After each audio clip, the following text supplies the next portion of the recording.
हैं और long term market outlook की बात करेंगे। डायमेंशंस कॉर्पोरेट फाइनेंस सर्विसेज के मैनेजिंग डायरेक्टर अजय श्रीवास्तव मौजूद हैं। उनसे समझते हैं कि उन्हें मार्केट में इस समय क्या नज़र आ रहा है। Ajay ji, good morning. Good morning. थोड़ा सा एक इंटरेस्टिंग चीज़ मार्केट में है कि 14 महीने के बाद हमने ऑल टाइम हाई लगाया, लेकिन बहुत लोगों की शिकायत ये है कि मेरा पोर्टफोलियो नीचे है, index on peak, portfolio weak. आपके हिसाब से जो थोड़ी सी अंडर परफॉर्मेंस रही है खासतौर से स्मॉल कैप की, वो मीन रिवर्जन है क्या पिछले 2-3 साल को जो मैसिव आउट परफॉर्मेंस थी उसको लेकर, या कहीं ना कहीं वो थोड़ा सा एक साइन ऑफ रिस्क है यहाँ पर? देखिए अनुज जी, फर्स्ट ऑफ ऑल कोई भी ये पहली एक हाई है जिसके अंदर में ब्रेथ वीक मिली हमको। हमारी एक्सपीरियंस रहा है, नॉर्मली आपने देखा होगा सितंबर में लास्ट जब हुआ था हाई, तो ब्रेथ काफी स्ट्रांग होती थी, हर शेयर बढ़ता था उसके अंदर में। अब की बार मार्केट ने बहुत सेलेक्टिवली काम किया है, उसमें एक मेच्योरिटी भी है मार्केट के अंदर में, और आपको एक पॉजिटिव सिग्नल ये लेना चाहिए इसके अंदर में कि राइट शेयर, डिजर्व शेयर को शायद ज्यादा एम्फोसिस मिल रहा है मार्केट में। नंबर 2 इज कि स्मॉल कैप के रिटर्न 50, 60, 70% तक आए हैं एक साल में। तो अगर आप एवरेज करेंगे 3 साल में, तो आपको इतना डिसअपॉइंटमेंट नहीं होना चाहिए कि मेरे को इस साल में रिटर्न नहीं आई है, so on. Third thing is कि हाई पी स्टॉक्स 50, 70, 80 में जब आप एंट्री करते हो, तो आपको क्या लगता है कि आपके 50 और 70 का पी का स्टॉक आपको रिटर्न देगा 30% की? नहीं देगा ना 30% रिटर्न। तो आपको टाइम, अगर कंपनी अच्छी भी है, टाइम वाइज कंसोलिडेशन में आपको टाइम बिताना पड़ेगा। स्टॉक अच्छा है, हाई एंट्री प्राइस के अंदर में आपको बहुत टाइम बिताना पड़ेगा रिटर्न लेने के लिए। तो मेरी तो एक ही चीज है कि डिसअपॉइंटमेंट मत रखिए, रिव्यू करिए पोर्टफोलियो को कि आपके पास आज भी अगर 50, 70, 80, 40 के पी के स्टॉक है और ग्रोथ रेट 4 या 5% है, फ्लैट है या 10% है, उनको आप रिव्यू करिए, बिकॉज 24 महीने बाद आप उनको फिर रिपेंट करेंगे कि मैं क्यों इसमें था, मेरा रिटर्न नहीं आया। मार्केट नया हाई बनाएगा बिकॉज उसमें नए प्लेयर आते जा रहे हैं। आपने देखा ये मार्केट कोई स्टैटिक नहीं है, निफ्टी पुराने थके हुए शेयर निकलते हैं, नए एनर्जेटिक शेयर इसमें निफ्टी में आते हैं, तो निफ्टी बढ़ता रहेगा। आपने अगर पोर्टफोलियो अपना थके हुए शेयर से रखा हुआ है, तो वो निफ्टी से नहीं कर पाएगा। बिल्कुल।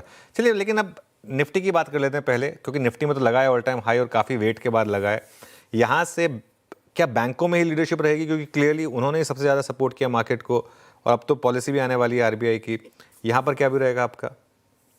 देखिए, बैंक तभी सपोर्ट कर सकता है जब इंडस्ट्री सपोर्ट करेगी उसको, बिकॉज बैंक को तो अल्टीमेटली पैसे देने हैं, या तो कंज्यूमर को देने हैं पैसे या फिर इंडस्ट्री को देने हैं पैसे। उनकी इनकम ही इंटरेस्ट इनकम से आती है मेनली।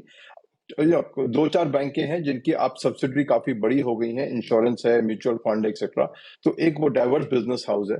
तो बैंकों को भी आप 2 हिस्से में लेके चलेंगे, एक जो बड़े डाइवर्स है, एक जो बैंकें हैं।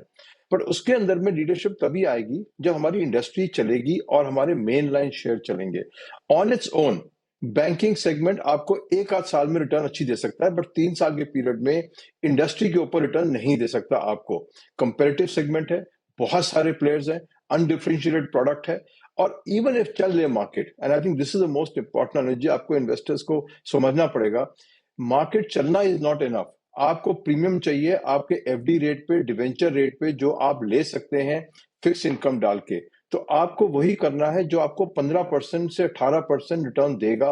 अगर उससे कम देगा तो आप इन्फ्लेशन से भी हार जाएंगे, और आप अपना बैंक एफडी से भी हार जाएंगे। तो आप पिछले 3 साल में देखेंगे लार्ज कैप को आपको कोई प्रीमियम नहीं मिल रहा है इक्विटी इन्वेस्टमेंट का।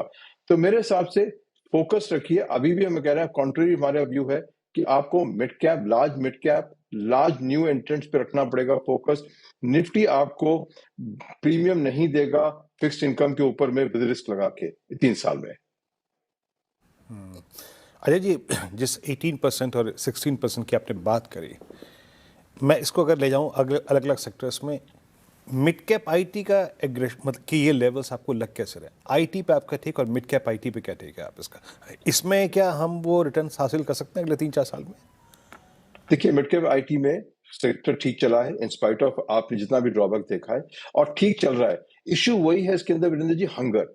छोटी कंपनी के अंदर में भूख तेज है, तो वो काम करते हैं, दौड़ते हैं, रात भर काम करते हैं। हमारी बड़ी आईटी कंपनी के अंदर में फोकस है डिविडेंड देना, प्रमोटर को खुश रखना और अपना घर आके आराम करना। तो आप देखेंगे बड़ा डाइवर्स ग्रोथ रेट पैटर्न चल रहा है दोनों कंपनियों के बीच में, और इसीलिए आईटी, आपने कहा मिड कैप आईटी बिल्कुल परफॉर्म करेगा, 18% ऊपर रिटर्न देगा, बिकॉज इन पे आसान है इनको नए सेगमेंट में जाना, इनको आसान है, फ्लेक्सिबिलिटी है कि आपने कस्टमर को लेके आना है, फ्लेक्सिबिलिटी है कि आपका up and down man power के अंदर फ्लेक्सिबिलिटी है।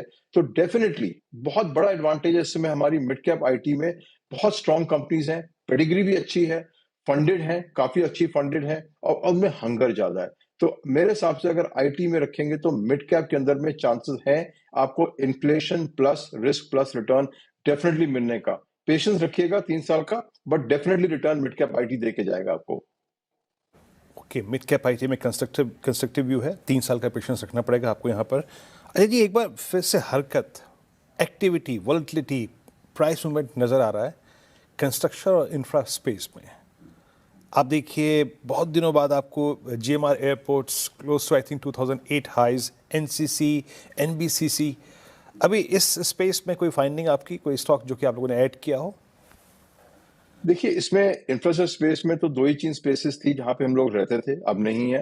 वो है एमएनसी स्पेस, जहां पे इंजीनियरिंग कंपनीज है, इलेक्ट्रिकल एनर्जी कंपनीज हैं, उसी में रही है निवेश। क्योंकि अनफॉर्चुनेटली ये कहना पड़ेगा कि जो पेडिग्री इंडियन प्रमोटर की रही है इस स्पेस के अंदर में, काफी डाउटफुल रही है इन्वेस्टर के इनको देखते हुए।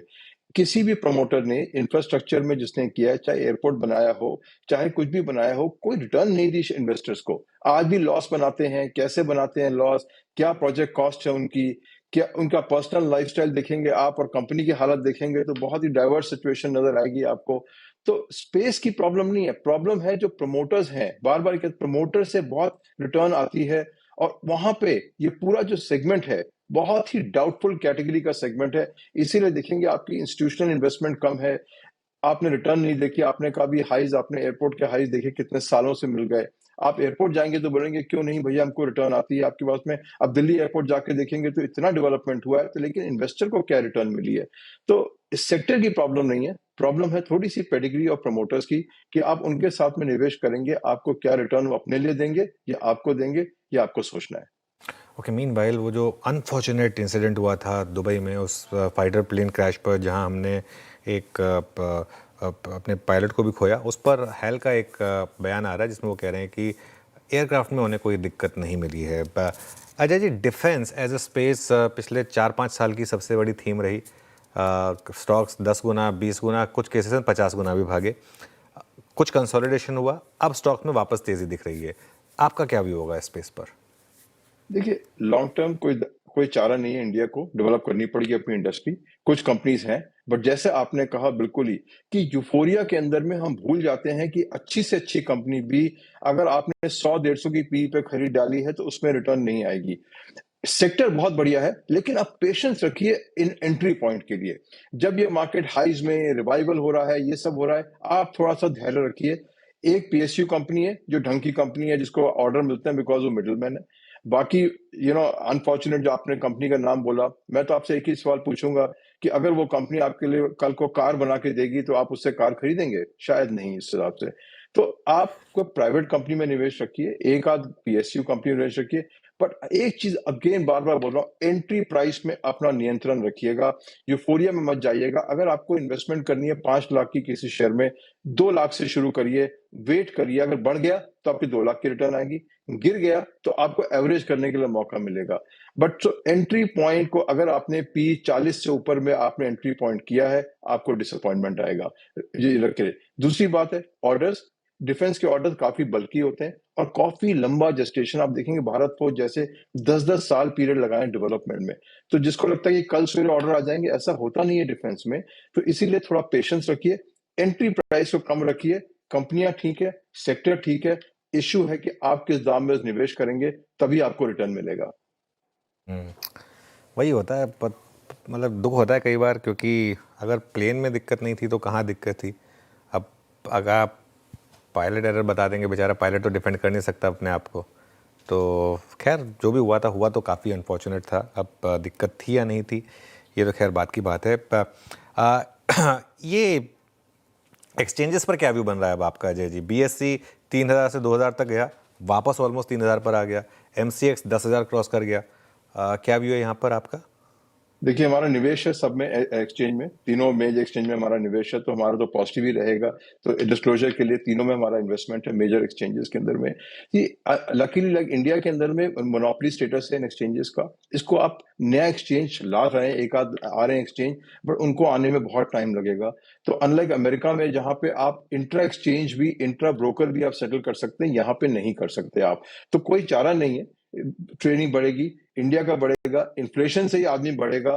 तो इसके पास में ये ऐसा सेक्टर है अनुज जी, मोनोपोली है इसके अंदर में। ठीक है, वो सेबी रेगुलेशन लाती है, फ्यूचर्स ऑप्शन में लाई तो BSE के दाम गिर गए, NSE के दाम गिर गए ग्रे मार्केट में, बट वो फिर रेगुलेशन वापस आए, शेयर प्राइस फिर बढ़ गई। तो ये सब चलता रहेगा, बट लॉन्ग टर्म ये 3 कैपिटल मार्केट के ऐसे शेयर हैं जो प्योर मोनोपोली है।